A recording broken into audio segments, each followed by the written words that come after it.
Welcome to Suman TV. నేను మీ సీమ. మనమైతే ఇప్పుడు వి డెంటల్ కేర్ హాస్పిటల్లో అయితే ఉన్నాము. మనతో పాటు doctor John Madugula MD V care hospital అనమాట, వి డెంటల్ హాస్పిటల్.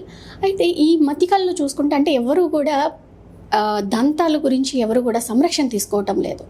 అంటే ఎక్కడో పంటి నొప్పి వచ్చినప్పుడు లేదంటే ఏదో బాగా సివియర్ వచ్చినప్పుడు మాత్రమే డెంటల్ హాస్పిటల్కి వస్తున్నారు. మరి అటువంటి చిన్న చిన్నవి కూడా అశ్రద్ధ చేయకుండా ఉండేందుకు ఎటువంటి జాగ్రత్తలు తీసుకోవాలి, పంటి సమస్యలు వస్తే ఎవరిని కలవాలి, అందులో కూడా ఏ ట్రీట్మెంట్లు తీసుకోవాలనేది మన డాక్టర్ జాన్ మాడుగుల గారితో మాట్లాడి తెలుసుకుందాం. సార్ నమస్తే సార్. సార్ ఈ మధ్య చూసుకుంటే అంటే చాలామంది చూసుకుంటే మహిళలు కావచ్చు లేదంటే ఎవరైనా సరే పంటి సమస్య అనేది చాలా నెగ్లెక్ట్ చేస్తూ ఉంటారు. అంటే బాగా సివియర్ అయితే తప్ప హాస్పిటల్కి వెళ్ళరు. అటువంటి వారికి మీరు ఏం చెప్తారు సార్? సాధారణంగా పంటి సమస్యలకి వచ్చేసరికి ఆల్మోస్ట్ ఒక 30 years బ్యాక్కి ఇప్పటికీ చాలా డిఫరెన్స్ మనకి కనిపిస్తూ ఉంది. 30 సంవత్సరాల ముందు అసలు పంటికి సంరక్షణకు సంబంధించిన అవగాహన కూడా అసలు ప్రజలకు ఉండేది కాదు. అటువంటిది ఇప్పుడు మన దేశంలో నెంబర్ ఆఫ్ కాలేజెస్ పెరగటం, బయటికి వచ్చే డాక్టర్స్ పెరగటం, వాటితో పాటు డాక్టర్స్ చేసే డిఫరెంట్ డెంటల్ అవేర్నెస్ క్యాంపుల వల్ల పళ్ళ యొక్క ప్రాధాన్యత చాలా మట్టుకు కామన్ పర్సన్స్కి తెలుస్తూ ఉంది. అయినప్పటికీ ఇంకా కొన్ని రూరల్ ఏరియాస్లోని వాటిల్లోని ఇప్పటికీ కూడా పళ్ళ సమస్యలు నెగ్లెక్ట్ చేసి అది చివరి దశకు వచ్చేంత వరకు డాక్టర్ని కలవకపోవటం, అసలు పళ్ళ సమస్యలకి సపరేట్గా డెంటిస్ట్ ఉంటారని కూడా తెలియని చాలామంది ప్రజలు ఇప్పటికీ ఉండడం కొద్దిగా మనం గమనించుకోవాల్సిన విషయం. ఏదేమైనా అవేర్నెస్ అనేది పెరగటం ఒక మంచి positive vibe in the society అండి.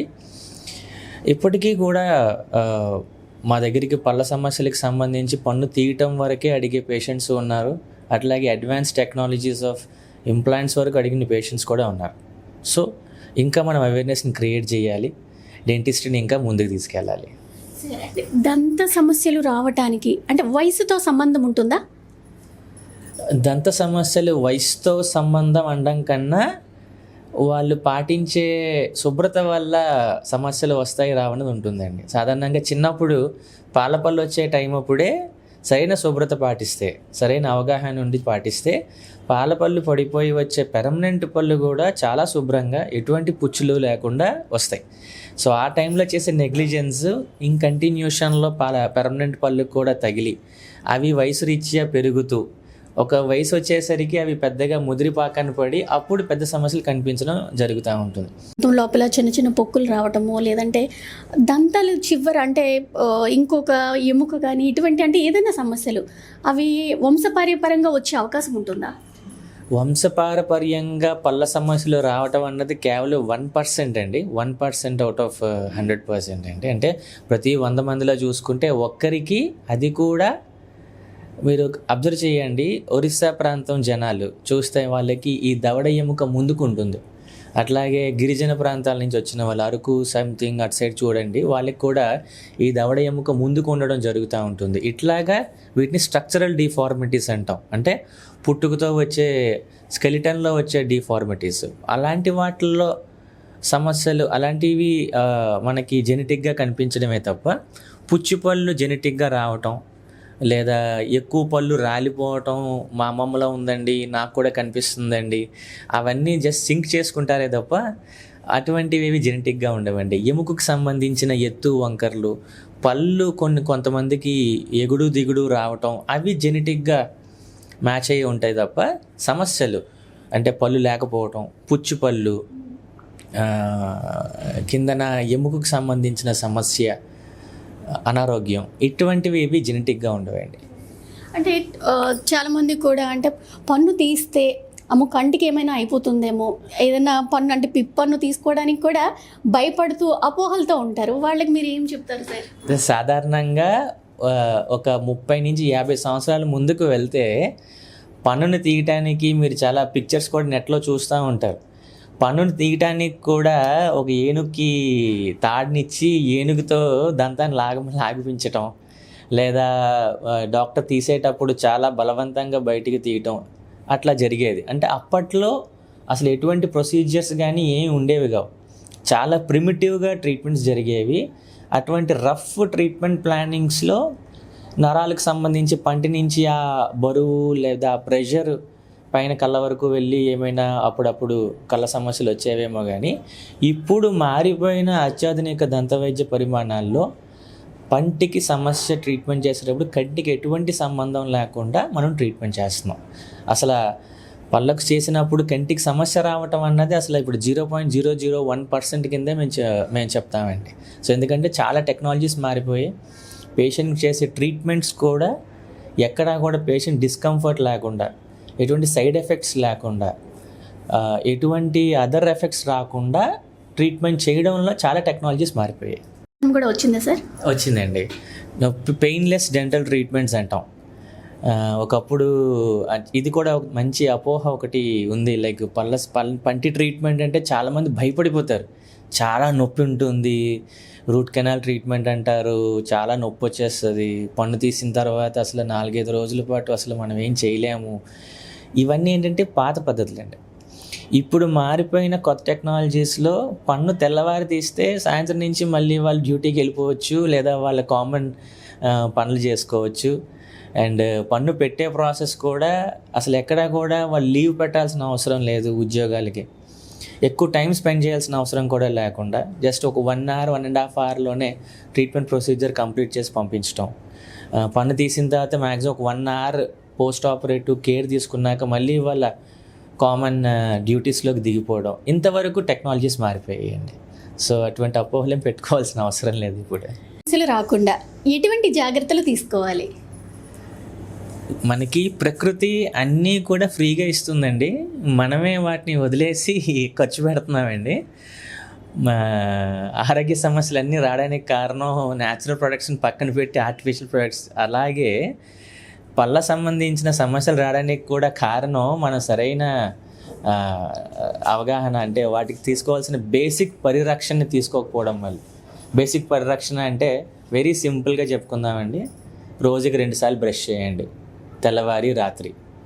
బ్రషింగ్ చేసే పద్ధతి ఉంటుంది, టెక్నిక్ ఒకటి ఉంటుంది, సింపుల్ టెక్నిక్. అందరూ సర్క్యులర్ మోషన్లో చేసి అట్లా కాకుండా అప్ అండ్ డౌన్ మోషన్లో బ్రషింగ్ చేయాలి. అన్ని పళ్ళు తగిలేలాగా బ్రషింగ్ చేయాలి. ఇది very basic treatment, basic rule. And ప్రతి 6 నెలలకు ఒకసారి డెంటిస్ట్ని కలవండి. డెంటిస్ట్ దగ్గర క్లీనింగ్ చేయించుకోండి. బ్రష్కి అందని ప్రాంతాలు చాలా ఉంటాయి. సో అవన్నీ కూడా డెంటిస్ట్ వాళ్ళ హాస్పిటల్స్లోని క్లీనింగ్ చేస్తారు. దాన్నే స్కేలింగ్ అంటాం.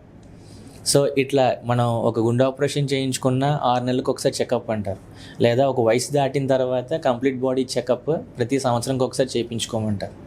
ఎందుకు అని అంటే ఏది ఎప్పుడు వస్తుందో తెలియదని. అట్లాగే డెంటల్ ట్రీట్మెంట్స్ కూడా, డెంటల్ సమస్యలకు కూడా ప్రతి 6 నెలలకు ఒకసారి రెగ్యులర్ డెంటల్ విజిట్, ఒక common dental visit, nearby dentist ఎవరుంటే వాళ్ళ దగ్గరికి వెళ్ళి చూపించుకోవడం, జనరల్ క్లీనింగ్, స్కేలింగ్ ఒకసారి చేయించుకోవడం.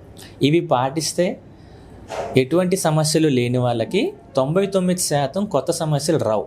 అట్లాగే ఉన్న సమస్యలన్నీ పరిరక్షించుకున్నాక, క్లియర్ చేసుకున్నాక ఈ నేను చెప్పిన ఈ 2 బేసిక్ రూల్స్ ఫాలో అయ్యేటట్టయితే మళ్ళీ కొత్త సమస్యలు రాకుండా 99% మనం సేవ్ చేసుకోవచ్చు. So keep to the basics, stick to the basics. కొంతమందిలో చూసుకుంటే వాళ్ళకి ఎక్కువగా నోటి దుర్వాసన వస్తూ ఉంటుంది. అంటే ఇలా పక్కన కూర్చొని మాట్లాడుతున్నారు, కొంచెం అన్కంఫర్టబుల్గా కూడా ఫీల్ అయ్యే సందర్భాలు కూడా ఉంటాయి. అంటే ఎందువల్ల అటువంటి నోటి దుర్వాసన వస్తూ ఉంటుంది?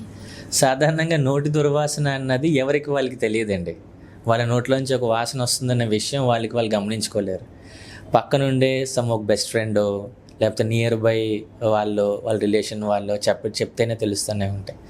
నోటి దుర్వాసన రావడానికి ముఖ్యమైన కారణం మళ్ళీ ఇందాక చెప్పిన బేసిక్ రూల్స్ ఫాలో అవ్వకపోవడం, సరైన బ్రషింగ్ పాటించకపోవడం, అండ్ డెంటిస్ట్ని కలిసి ప్రతి 6 నెలలకు ఒకసారి క్లీనింగ్ చేయించుకోకపోవడం. వీటి వల్ల పాచి అన్నది పళ్ళ మధ్యన పేరుకుపోయి వాటి నుంచి ఒక దుర్వాసన అనేది రావడం జరుగుతుంది.